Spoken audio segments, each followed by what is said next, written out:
Hello, my name's Tom. You see my cars in the wild videos? Let me show you the history of the cars, the culture, the passion, the love, the finance behind why they are as crazy as they are or conservative as they are. The whole gamut from Japanese to English to American, European. It's covered a whole history. Firstly, the tail fin wars of the 1940s and 50s is my passion. Though, let's go back to Marty McFly's Back to the Future time, and let's relax and enjoy. Now, firstly, the 1950s Cadillacs were the starting point. These fins were the craziest part, but other cars were simpler. This Plymouth had humbler lines, but it's the same age as the Cadillac. Why are they different? It's the design teams. And the next one, I am chasing one of these cars around my town. When I find it, I'll see if I can do a whole video just on this car. America was busy watching how the war was going in 1941. They were trying to get the war to stop. They were sitting on both sides of the fence, and it wasn't working. And then something had to happen, which got it all to start. And it started. You know the movie? Ben Affleck was fighting all the Japanese at Pearl Harbor, and that finally got America to get into war. They put on their green uniforms and away they went. Just started getting into war mode and everything shut down in the car industry. And we're all gearing up for the war. Even New Zealand, Australia, America are all gearing up for the war. The big five all built in, the General Motors, Chevrolet, all the car companies had to just make for the war effort and not for us. Instead of Cadillac making beautiful cars, they made flathead motors for Brad Pitt's Fury, Sherman, and Ford went into high production, churning out Liberator bombers to liberate Europe and to bomb Japan, I guess. Willys made the contract for the Jeep, which became iconic. Ford had to step in to help boost up to production because they were flying off the shelf. And you can still get these. I'm going to have to do a whole episode just on the Jeep. But the problem was no cars for me, my next door neighbor, everybody else. The war was really cracking in February 1942. Now, as you bet, everybody was hungry for new cars. Everybody was used to getting a car every year or so. A new car for the business, a new car for the factory, a new car for entertainment. But they couldn't. You think people would want to get their cars quickly and fast? Did they get it? No. And why not, I hear you ask? It is very simple. There was no resources. Shortages of everything from wood, fabric, and mainly steel. It was sitting around, but they had to make it recycled. Hungry for new ideas, hungry for things which would make them excited, hungry for the liberty of life they wanted. But no, they got nothing like that. 1941 and 1942, they had gorgeous cars. Look at the headlights. Built-in headlights, even. Imagine. That was even with less expensive marques like the Chevrolet. Look how gorgeous it is. Built-in headlights. So if you're wanting to buy a new car, look at this Chevrolet from 46. Steel bumpers, and Cadillac even introduced wooden bumpers that year. Amazing, wooden bumpers until the steel ones came available. Was it inspired? And boy, did they want inspiration. Inspirations of the planes, inspirations what they went through. Something exciting. They even wanted sexy cars again. Sexy! And boy, did our conservative grandparents want sexy. This is Dagmar. She had the big pointy... Oh, so sexy. Let's talk about her at a later time. By the way, I don't think Woodies were because of excess material. It was just a styling quirk. But we will cover that in a later episode. It's exciting history, isn't it?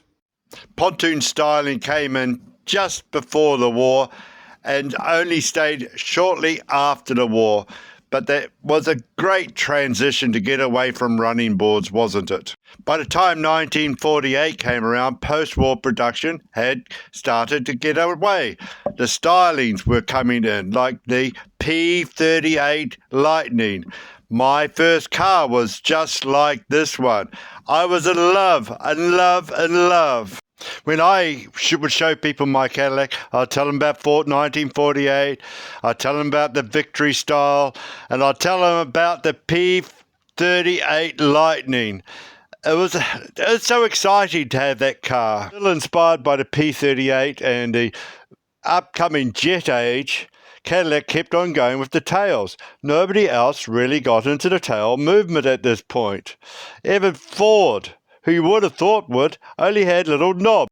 Did a 1955 Ford and lead sled, and nobody even looked at it. Only 38 people, so I won't even put the link in. But Cadillac was another thing. Cadillac kept on making the tails bigger and bigger and bigger. This is a neighbour's car. Amazing, beautiful, parked outside. But the Dagmars started coming on. And we loved Dagmar for her personality, her big, pointy personality. Oh, she's so gorgeous, Mummy. We loved Dagmar. Anyway, Chrysler was waiting in the wings, and they got Virgil Exeter to join in 1955. He was the design team for Studebaker. Chrysler was known for reliability, designed by engineers, not designers, like the Airflow, way ahead of its time. But its designs were just utterly boring. We're talking about you, Steve, 40-year virgin, reliable, but a little bit boring, don't you think? Anyway, Virgil was looking at Chrysler. Chrysler wanted him, and he knew how to handle designers, and he was a designer himself. We should do a whole episode on this guy. Amazing. In the 60s, he worked on Bugatti. What a gorgeous car he made. Anyway, he coined the forward look. The car companies needed a forward look, and Virgil brought it on major. The Chrysler stable of cars were just something else. Look at them. They're just totally amazing. Chrysler went from tall and boxy to streamlined in 3 years. 3 years. Who does that sort of thing? Virgil Exeter does that sort of thing. Imagine Toyota Corolla going from this in 1978 to this in 2025, all in 3 years. Amazing. Virgil started looking at Cadillac's designs and started to wish to have it as his own and adapt to it. Chuck Jordan from GM Design Department looked for the feds. Don't they have any security? And saw what they were doing. Therefore, GM and Chrysler started to get annoyed at each other for stealing each other's designs. Frankly, I think Chrysler took a giant leap forward with their designs from 1955 right through to the 1960s. Chrysler was always a conservative, stable car, but now they became the design leader. Chrysler even sort of waved his finger at everybody else by saying, suddenly it's 1960 in 1957. Amazing. Chrysler became the cool, winning car model of that time. Chrysler's two competitors, Ford and GM, had to wake up to Chrysler's new success. They had to get active, especially General Motors and Cadillac, because they felt that they were shafted by Chrysler. So Cadillac went overboard with their fins and made things extra crazy. Amazing. Cadillac went into crazy mode in 58, then 59. See how big they are. While Ford, that only just caught on to the idea that people wanted fins, so they gave these little things at the back of their beautiful Ford Fairlanes. This is a Ford Belvedere I see around town quite often, and it's got the small fins like at the back, as you see. Meanwhile, over at GM, GM thought of doing something different. They started to think about chrome. Chrome on everything. Chrome on everything inside the car and outside of the car with big teeth type chrome. This grill's like an extra from James Bond with such a big mouth full of chrome teeth. And look at this Dexter Jaeger styled spears at the sides, spear rockets. And I love the chrome around the windows, chrome around the wheels. It's amazing. Was this Buick designed by Disneyland to have a huge mouth which could eat up Mickey Mouse and Donald Duck in one bloody big bite? Well, had Chrysler been sleeping on its laurels, they had, I believe Chrysler won the Tailfin Wars because they revitalized their company overnight. Every company should be able to do that every decade, and Chrysler did it. By the mere fact Chrysler rebuilt their company with Earl's vision and design, team leadership, Chrysler won. Let me know in the comments what you really think. As the 1960s rolled round, Cadillac did not update what they were thinking. They were stuck in the past like an old prize fighter, remembering the past. They should have embraced the future. That's what Cadillac's famous for. Tailfins were obviously dead. Should they have continued? Yes or no? Ford was still keeping going the same way.